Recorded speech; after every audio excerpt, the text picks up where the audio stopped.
What's up, guys? Welcome to the first ever episode 46 of the Kind of Funny Games cast. As always, I'm Tim Geddes, joined by one half of the coolest dudes in video games, Greg Miller.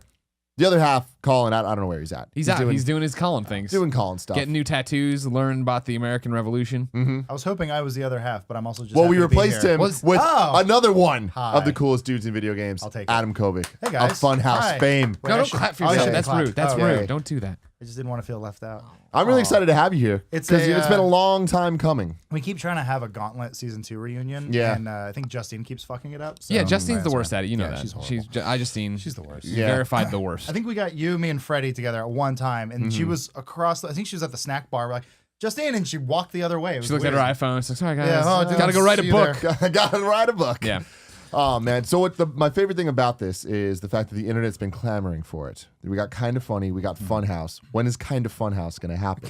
This is the beginning of it, and I'm excited about that. Just to show how not clever I am, I didn't even think about that. Really? That's amazing. I tried naming our Chromecast at work, and I tried naming it Funcast, but I ended up naming it like Funcoust, so it looks like Holocaust or something like that. My God. I'm not a smart man. You're like, yep, nailed it. Go. Well, Publish. we just never changed this. Now it's like, hey, stream it to Funcoust. Uh-huh. I'm not smart. Yeah, no, totally. We need to be doing we're pushing for that ourselves. It's not like a mandate or anything because that's how the internet works. Collaborations are good, and obviously you do the ones that make the most sense. You work with people who you like, and it's nice. Fuck, I'm having flashbacks now. Back when we were doing a Gauntlet.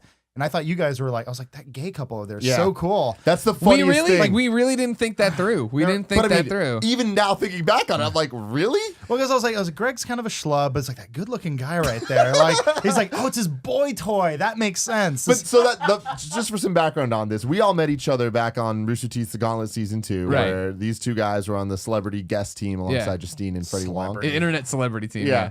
And before I left, Tim's like, I want to go too. I love Rooster Teeth, and I want to meet all these people. And like, I'm like, oh yeah, cool. Yeah. And you're like, you can be we were working on the show. We were doing producing stuff back at the hotel. Yeah. But yeah, a whole bunch of people thought we were a gay couple. Well, then that was Cabana Boy. I was a producer at IGN, and also I was producing things here. I think it was before Game Over Greggy's show. No, it wasn't, because remember we had just started it because we were doing thumbnails in the hotel room. Yeah. Because I remember there was that thing where you're like, can we use this thumbnail? And it was provocative. And I'm like, yeah. No, but that was for Greg Way. Was it? Yeah. Oh, wow. I don't think Game Over Greggy's show was a thing at that point. Okay. No, it definitely wasn't. That was September. Okay. We started the show in November. I'm sorry. I It apologize. just had a weird Jeez. precedent. They were like, this old is ball my and man. chain. He goes where I go. Yeah, I was yeah, like, yeah. okay, fine. I have an entourage. Yeah. Of one person. You guys like brought a PS3 and you were playing Grand Theft Auto? Grand Theft Auto. Yeah, You we were couldn't- fucking ready. You guys didn't know how to steal a jet, and I'm like, you guys are, come on, give me this. And I remember trying to shoot with the PS3 control. I'm like, this is garbage. What the hell? God damn. And none of us got the jet until way later. Yeah, Freddie must have- sat there and fucking like I think nailed Freddie it did. out. Yeah, Freddie was the genius. But I didn't find out till years later that everyone there thought we were a gay couple, which is the funniest thing in the world. Well, to me. I love the world where that I'm gay and I can get a guy as hot as Tim. No, that is awesome. That is awesome. Oh man. He seems like a power bottom. Like, I don't know. Like, PNP power play. The funniest thing is that one was when I met my now ex-girlfriend Kara, and like we were flirting it up and stuff, and it's just like, did you guys not notice? Like, I thought you were overcompensating. I was like, Trying to make me jealous. yeah, he was always yeah. like, he's like, yeah, dude, I think we're having a conversation. Like, I love boobs. Boobs are so Boobs, good, boobs, right, boobs. guys? Women and stuff. And I was like, Yeah. I'm like, this guy's trying I way love too hard. holding them and hugging them. Women are cool. Ooh, I love getting all sex in them. Yeah. Ooh. Then so he ladies goes and home gentlemen, fucks Greg. this is the Kind of Funny Games cast where every Hey. week we talk about video games and stuff. It's not always video games. It is just most of the time. And it's great. If you want to get the show early, you can go to patreon.com/kindoffunnygames. Throw a few dollars. God damn it, Greg. I was Hey, about to say bones. not everybody I can was be getting to perfect the like bone me. stuff. That's true. Why It's don't you very say true. bones? Do it yourself. Make it your own. You don't have to Because I got just. caught up. I got caught up. Did you guys lose money recently? I just saw there's another group guy I follow. Your Movie Sucks, and he was talking about on Twitter how like Patreon took like $1,000 out because they're covering fees and stuff now. They just changed it. Yeah. We didn't lose any money. It's like They're being more like Transparent. They're about doing a it, which transparency I think it's great. test. I think, Yeah, definitely. Like I said, I think you No, guys are Patreon's fucking fantastic. awesome. I love them. They're great people, and they're always trying their best to combat the evils of the internet. I'm trying to imagine an opposite world where Tim was like fuck Patreon. And he's just taking their money. He's like, God, I hate that. This Yeah. whole system's broken. No, they're good dudes. You can't say anything. And dudettes. No, I could. I could say whatever the fuck You I could, wanted actually. to. There's a lot I don't like about them. We talked to them a while ago. This is back when we were at Machinima, and we were talking to them about. We were like, this thing's new and it's different. Like, because like our fans started a Patreon for us. We're like, please don't do that. Stop We have that jobs. right now. Yeah, Yeah, please yeah.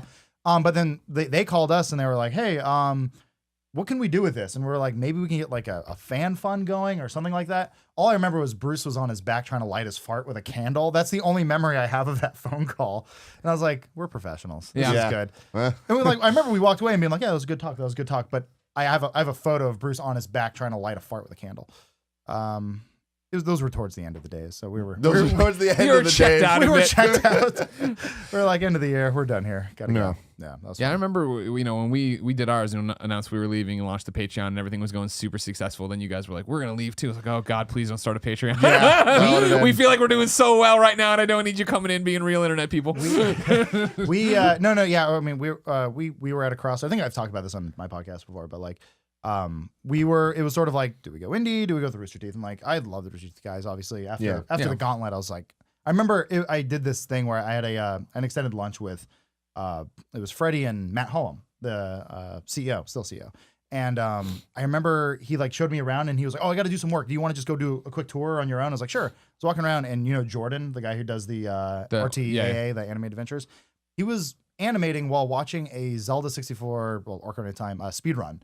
And I'm like, this is the fucking coolest place in the world. And I remember I was sitting in a chair across from him and I'm just staring at a wall. And he was like, everything cool? And I'm like, I want to work here. I like this place. Yeah. I'm finally home. Yeah. And so like talks kind of started after that. And like, so it was, I thought what you guys were doing was cool, but then like we were 7 guys and I was like, Yeah, you had a different overhead. we need a daddy. And Bernie was the perfect daddy. Yeah, Bernie is the perfect daddy. He's a good daddy. He can't hear this right now because he's doing the Amazing Race. So. Yeah. So we can say whatever we want. We can say about whatever him. we want about Bernie. It's great.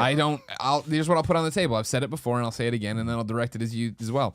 I don't like that Bernie's a team fat quitter and I don't like that you're a team fat quitter. This is outrageous. This is not what it was. This is not what it was at the Gauntlet. At Gauntlet, I was like, yeah, another schlub. And now you're here, you look all fucking hot, making my gay tendencies come back out. remember- I left that life behind at the Gauntlet, Adam. Makes sense why you live in San Francisco. It's fine. I think LA is probably gayer, which is fine. But I'm just saying. That was the other thing about at the Gauntlet is like everyone's like, oh, that's the 2 guys from San Francisco. Yeah. They must be gay. Then I'm like, oh, I guess I'm like, that's where it comes from. I worked in West Hollywood, and like I have more gay friends than I can really like think of. Like it's not like a thing you think of where you're just like, yeah, people are gay out here. That's like, totally out the window, right? Yeah. Yeah. With gay being a thing. You're it's just like, Eric and his boyfriend, whatever. Yeah. Like it's just a thing. I don't know. So it's like when I saw you guys, I was like, oh, cool, gay couple. Yeah, That's nice. yeah. I was like, of course they came to Austin. This is an accepting place. It's fine. They weren't afraid of all the pitchforks. Yeah. Forgot what the fuck I was saying. Oh yeah, You're a quitter. You quit Team Fat. I quit Team Fat because you met me right when I was in my sad fat phase. I was never really like fat, but I had a gut. I was like, I remember the You're like day- a normal person, not an Adonis. I was sitting at a bus stop, I remember, and I was trying to go to work, and I remember getting him going, I did the fatty grunt. And I remember doing that, and I was like, fuck, that was a fatty grunt. And I started CrossFit around that time. Oh I'm my like, God. I need to go to boot camp. I need to just kick my ass. And that was during the Gauntlet. I hurt my leg because fuck CrossFit.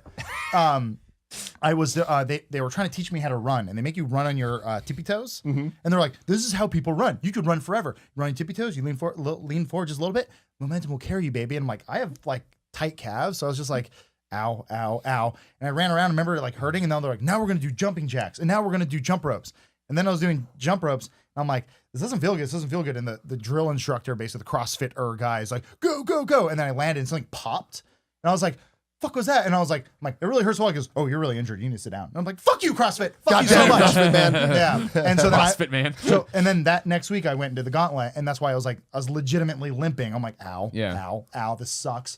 But I only did that for I think 6 months or something like that. And then I was like, okay, I know how to work out. I know how to go to the gym. I know how to and then I work with a bunch of basically, fitness instructors like James. And Your all those team guys. is really good looking. It's We're a lot of- upsetting.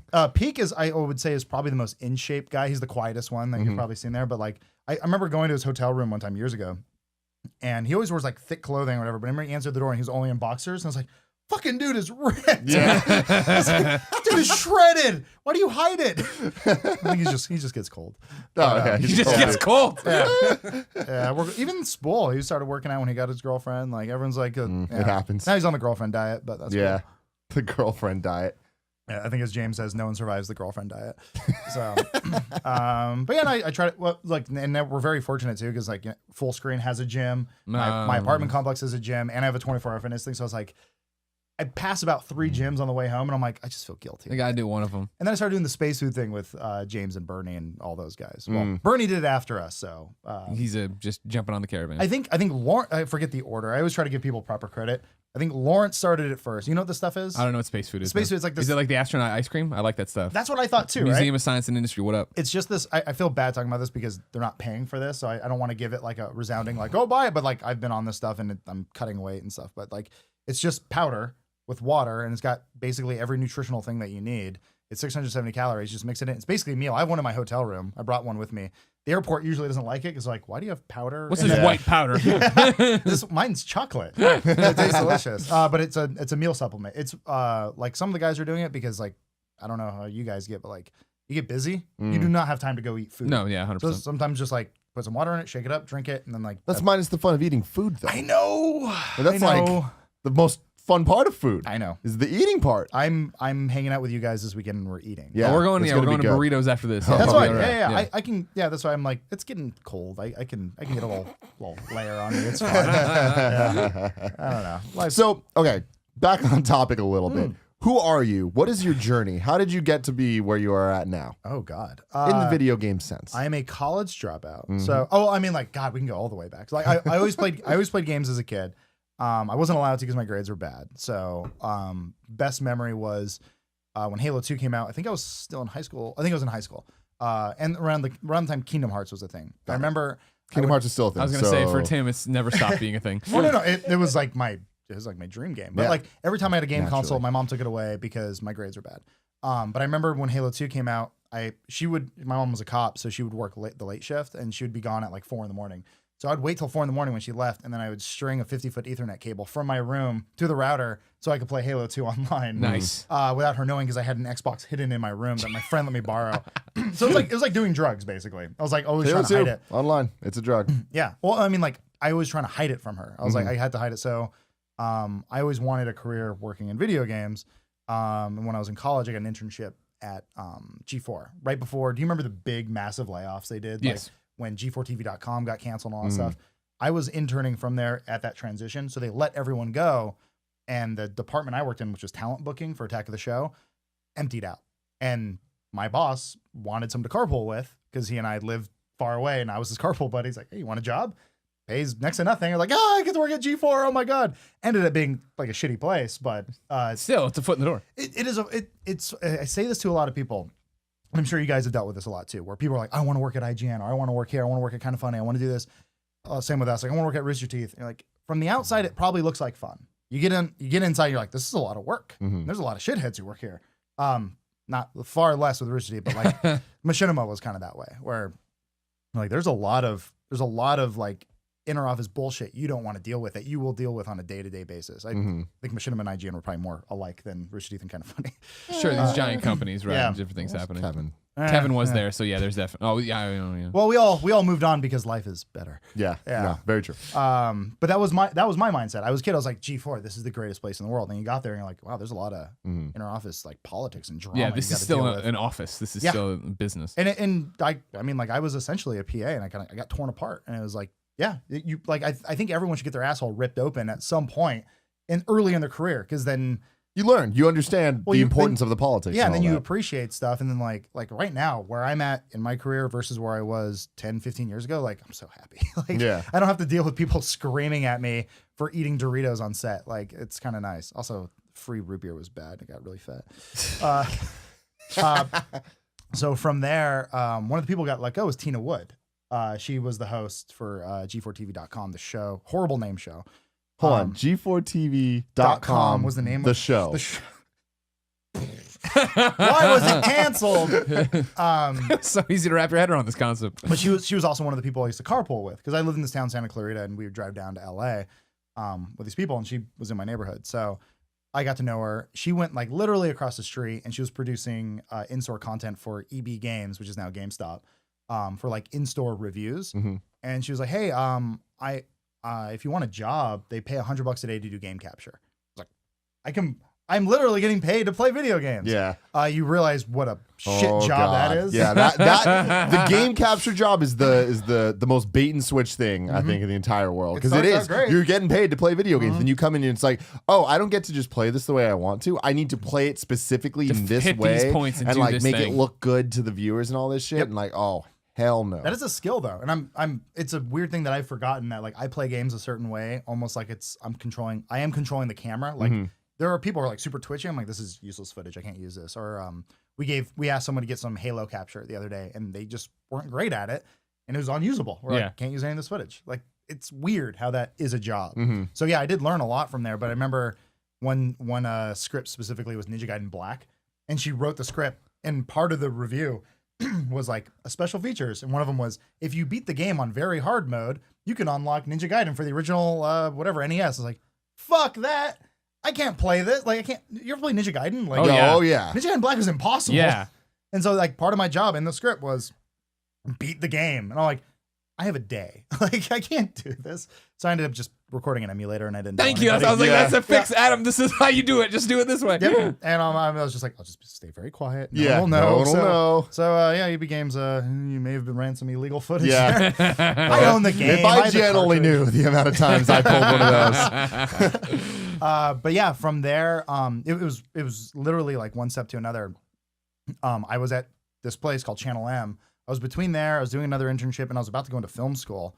I know. Dodge that bullet. Very close. It was going to be $100,000 for 1 year. No, learn great. how to use a camera. Yeah. But I doubled down on this place, Channel M, and I was working there. And lo and behold, I got an email that just said, Machinima is hiring. I'm like, I know the name Machinima. I know Red vs. Blue. I've never heard of the company. And all it said basically was, can you play Halo 2 and World of Warcraft? I'm like, I do half of that.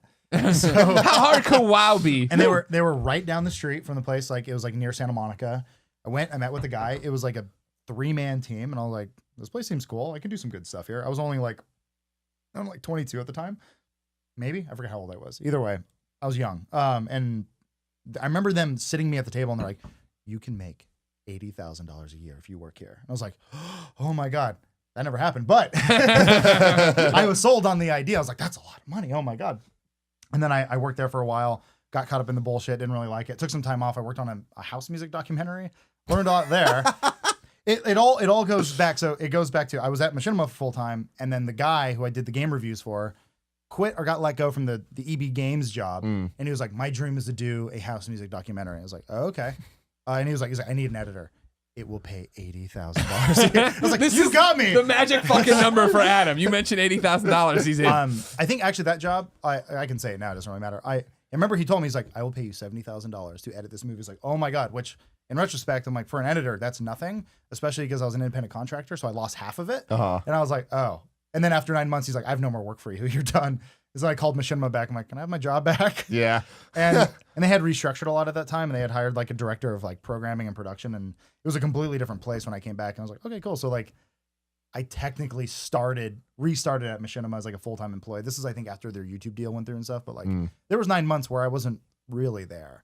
And then I was at Machinima for 9 fucking years. Jeez. Good Lord. Yeah. And then I met the Inside Gaming guys as they were, and the team that we built like only within the last couple of years. And then Funhouse happened. And then, yeah, the Rooster Teeth like full screen acquisition thing happened, and they wanted to expand to LA, and they talked to us, and now we're happy. Yeah. Things are good. Yeah. And we're busy, and I'm here talking to you guys. That's my entire journey. Yeah, Thanks for having me, everybody. That's great, though. I mean, See you next time. What's cool to me about that is I've been a Rooster Teeth fan since day one with what they're doing. Like to see how they've grown and like have all these different hands and stuff. Like last week, it was announced that Screw Attack is officially now part of them, even though we all knew crazy. that was gonna happen. Ruby's always the one that blows my mind. Where I'm like, this is an anime made in Austin, Texas. Yeah, That's now in Japan. And like there are billboards and stuff. Like this is that is like true diversification of a company where they're doing one thing that you have Ruby fans over here and you have Funhouse fans over here, and there's probably not a lot of crossover. Yeah. There's probably but some. somehow they make it work. Like, and that's the weirdest thing. Add an Achievement Hunter and Red versus Blue and all this stuff, and it's like It's weird. It's weird that there is that much synergy between things. And like also the billboard, you're talking about Ruby. Like, did you see that there's this giant Ruby billboard in Japan? Yeah. Like, No, it's crazy. fucking insane. It's funny too because you guys met Miles, right? Yeah. I kind of look like him. So oh, whenever yeah. we go, and Bernie and everyone else there. white people, dude. Yeah. So we were in Jack and I were in London not too long ago for MCM, the Comic-Con out there, and people I think kind of thought I was Miles, and so they wanted me to sign their Ruby stuff. I was like, sure, like I don't work on Ruby. Miles Luna. I just wrote, I am sorry. But yeah, there was one, I may have told this story before, but like I remember we were at PAX East, and one dude came up to me and he was like, Miles Luna, how's it going? And I was like, not Miles. Yeah. I thought he was joking with me, and his girlfriend looked really embarrassed. The best I get it. I've gotten it like 3 or 4 times where somebody runs up and they're like, I'm such a huge fan. I love your work, Colin. And I'm like, Damn. no. Like, I don't know. And like maybe 25% of the time they're like, I mean, Greg, oh God, I'm so sorry. But other times they're just like committed, shaking my No, hand. for me, it's a good, like, there's a 20% chance that they're going to call me Nick. Yeah. Like, it happens. It's the beard. Undeniably. Being white with a beard. It happens, man. Yeah, It's the I get worst it. game of Guess Who possible. Yeah. Do you guys get the one? You're a lot taller in real life than I thought. Oh you'd yeah, be? I He get gets that that all all the the time. time. You're Always much happens. bigger than I thought you'd be. Yeah. I'm like, well, on your phone, I look like Of course. this small. I never really get that. I guess I'm just an average dude. You portray yourself accurately. Yeah. I slouch in my photos and I Mm. stand up tall. That way, if the internet wants to talk shit in real life, 'Cause you're bring like it. what, 6'2", 6'1"? 6'2", 6'3". Yeah, you're Yeah. a tall dude. Yeah, You're yeah. bigger than me. It's fine. It's cool. That's right. I had one guy who's a fucking giant came up to us at E3 and he goes, "You're a lot shorter in real life." And I'm like, "Everyone's shorter to you. You're a basketball player." Like, you say that to everyone you meet? Yeah, like, yeah. God, they're like, I don't know. Meets LeBron James. Wait, is he the dead one? Who's the one in the coma?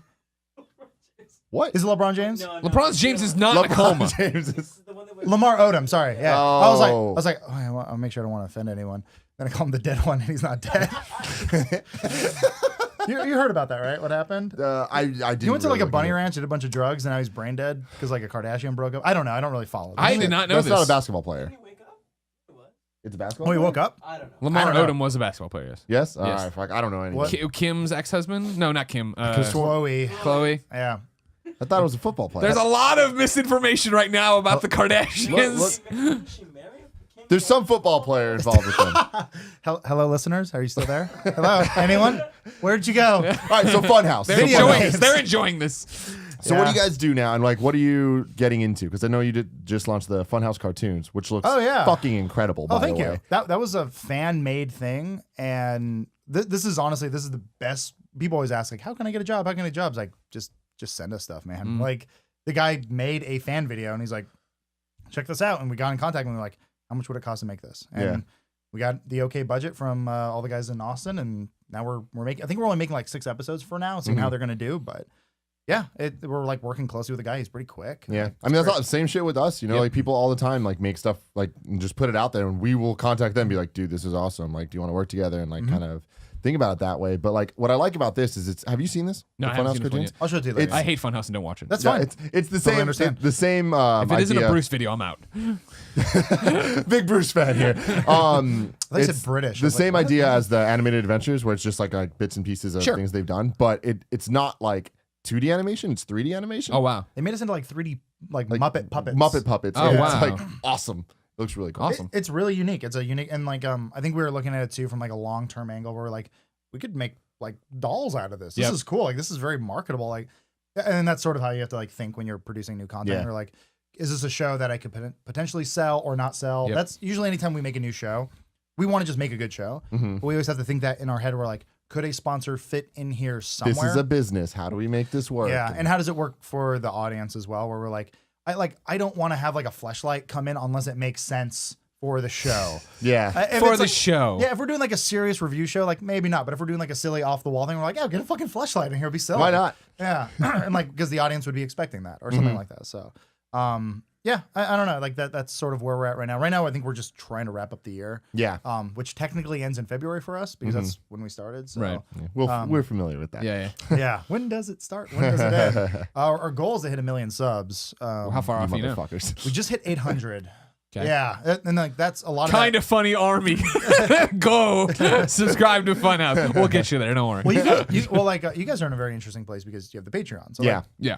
regardless if your video does 1 view or 10 million views, you're Yeah. getting paid the same. I mean, that's the good. thing for us is we kind of made that conscious decision where we didn't go with a Rooster Teeth or something like that, where we're just like, all right, we're going to be much smaller, but we know we got the hardcore motherfuckers out there. They're going great. to like have our back and like make this work for us. And so it's been working. But then it is interesting because it's always funny to talk to people and be like, they're like, oh yeah, so how many subscribers do you have? We're like, oh, well. If you combine 350,000. We have, yeah, like, But the number that matters is on Patreon. We can talk to you guys after. I mean, like I'm YouTube certified 2 years in a row now. If you need oh, some so tips, am I. Really? So, oh yeah. Oh Yeah. God, that course. Yeah. Oh, God, Oh yeah, God, no. just like, and it was so easy cruising through everything, and then it was like, now let's talk about like copyright law. That's when it's like, fuck, Oh, shit. I'm tanking questions here, but what do I do? YouTube's like the worst lover you've ever had, where it starts out great, like it's the most manipulative like relationship you've ever been in. Where like first question is like, how great is YouTube? And you're like, it's great, and they're like, which one of these videos is a bad title? Like this one, and then it's like,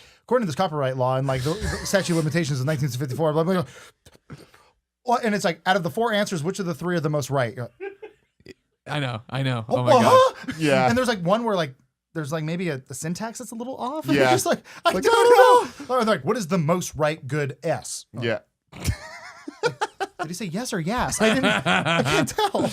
Yeah. That shit was ridiculous. That fucking course, man. Jesus. Yeah, I think we're just in like a unique place where it's like we kind of just function in this thing where we're not YouTubers. You know what I mean? And I think that's I kind of got a little the- offended the other day where someone was like, "You're just a YouTuber." I'm like, please, I'm not a tube lord. I'm not one of those guys. Like I work with an ensemble. I mean, that's I think another reason why we all get along, and I got along with Rooster Teeth is like I never saw certain types of people as like YouTubers. I am friends with guys who are YouTubers and they are like the standalone thing, but like I can't really do that. I can't be a one-man army. That Yeah. I need people to fall back on because I can't be funny all the time. I'm rarely funny ever. Oh, Eh, don't do that. I'm also rarely modest and humble. Very humble. Let's see how many push-ups I can do. You guys into squats? No, but like it's so. I mean, like you guys can probably attest to this, but like having people you can fall back on and like have someone else to yell at when something goes wrong and pretend it's their problem and not yours. Hey, Kevin. You're called a punching bag. No, it's just kind of cool. Like when something's fucked up, that like you don't have to do all the work yourself. That there's someone who will step up and go, "Oh, I can do this." You're like, Yep. Thank God. Yeah, Like, yeah. I'm not. Yeah. Or sometimes you want to step up and help it out. Like I love having that. Like working with people. I've always for liked sure. working with people. So yeah, I don't know where I was going with this, but like, It's good. Though. yeah, I don't know that's. Oh yeah, the YouTuber thing. So I've never considered myself a YouTuber. Like kind of the same way like the Creatures or like Game Grumps. I know people are like they're YouTubers. I'm like not really. They're more of a production group Right. that are on YouTube. Yeah. YouTube is just a means to an end to get your stuff out there. So I don't know. It's a blurry term. So Yeah. No, I mean it's blurred for us, like in the terms of like how we describe ourselves to other people, and then now how like PR functions with us and does this stuff, right? Because like we left IGN and I brought all those relationships with me. So like, hey, come to this review event. Here's this copy, da da da. But then there'll be like the next things like, can we sponsor content through you? Do you guys do that? I'm like, yeah, we do that. Like, I mean, I'll never sponsor a review, but if you want, you know, like with the order video we did, sure. Like, you know what I mean? No big Yeah. deal. Right. Well, I think they refer to you as influencers now. And Yeah. that is the big one we get. How kicked around. crazy is that though? Like, because you've been in this industry, I mean, both of you guys have been in this industry for years, where you used to go to an event and it was all nice, sharp dressed dudes with chrome backpacks and their Yeah. tablets Yep, or yep, their yep. notepads and taking these notes. Now it's all YouTube kids. Yeah. Yeah. You go to any event and it's like, I remember going to a Destiny event. I'm like, I don't think there's a single news outlet here. Yeah. That's what's been so bizarre is the way it's all changed for us living in both worlds. Where I'll get invited to an event, I'm like, oh sure, and I'm like, can we do Let's Plays? Like, yeah, I do Let's Plays. I get there and I set up all my stuff and I look around. I'm like, you're all YouTube channels, and I ask like IGN friends, like, are you going to this event for this game? Like, no, we didn't hear about it. I'm like, okay, cool, just checking. Just I mean, it seeing, seems like they what's have happening. separate events too. Yeah, Like there's yeah, the mainstream press events, and then there's the YouTube people. And it's funny that like we get to go to both of them sometimes, just Yeah. because like people treat us on Yeah. both sides. Or none at all. Yeah. Well. Yeah. Yeah. You don't fit in either camp. Get out. Yeah. And then so I've had those ones where I'm like, hey, why wasn't I invited? Like, we'll get you the next one. Yeah. But we'll go, and it's just like a lot of the mainstream ones. I'm like, these are not as good as the YouTube ones. Oh, the sure. YouTube ones, they just because it's different function. They're just like, hey, have fun with the game. Here's your bag of Whereas cocaine. Have fun. Yeah, exactly. Whereas the other one's more like, hey, this is so traditional, and there's a way that this is going to happen. Just go and sit and play the game. And We're gonna do your 30-minute presentation, Yeah. then put you in one round of this kind of the game. Yeah, and it's just like, oh, I hate that stuff so much. All I know is there's a lot of young kids with an open bar. There's always gonna be a problem. Yeah. Be careful. I have decorum. I know how to hold myself. Yeah. Sometimes I get all After sloppy. 6 beers, you slow down. Yeah. Well, it's like, "Want to have a good night? Thank you for having me." I've seen some madness. Oh, Sure. yeah. Yeah, and I think they're going to be learning that more and more. But like, it's also getting to the point now where like people just send you like builds. Like, Right? Here you Yeah. go. We're to the point now. It's like, here's your code. That needs You to know what I happen mean? more.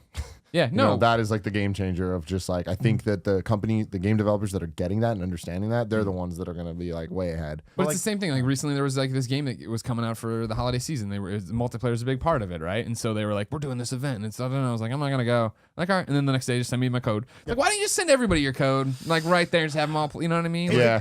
There is a marketing. I mean, I haven't ever worked on the side of game publishing or marketing and stuff, but I understand there is a budget. Yeah. That's why they have these lavish events where they're like, "Here's $1 million to market this $20 million game that's going to make $80 million. Spend it. Yeah. Figure it out." And they're like, remember Capcom years ago? They're like, Oh yeah. "We're going to Hawaii." Hawaii. Like, are you based at Hawaii? No. No, one of our games has an island theme. Yeah. Maybe. What? I don't know. I didn't go. Really? It's, Okay. it's sort of like I think how Adam Sandler makes movies, where it's like, where do I want to go on vacation Exactly. now? Exactly. I kind of feel like that's how they make Assassin's Creeds now. Yeah. Where they're like, yeah, the next one takes place in Bora Bora, right, guys? Like, absolutely not. Apparently, no one wants to go to Japan there. They're just like, everyone's like, please just give us Japan. They're Yeah. like, I don't Feudal wanna go. Japan, please. We're begging you. The whole marketing team is like, please go to Japan. Yeah. Maybe even like I don't know, Kyoto for a little bit. Maybe they should do a mission out there. I don't know. Maybe like, Just modern day Tokyo. yeah, that's it. Oh.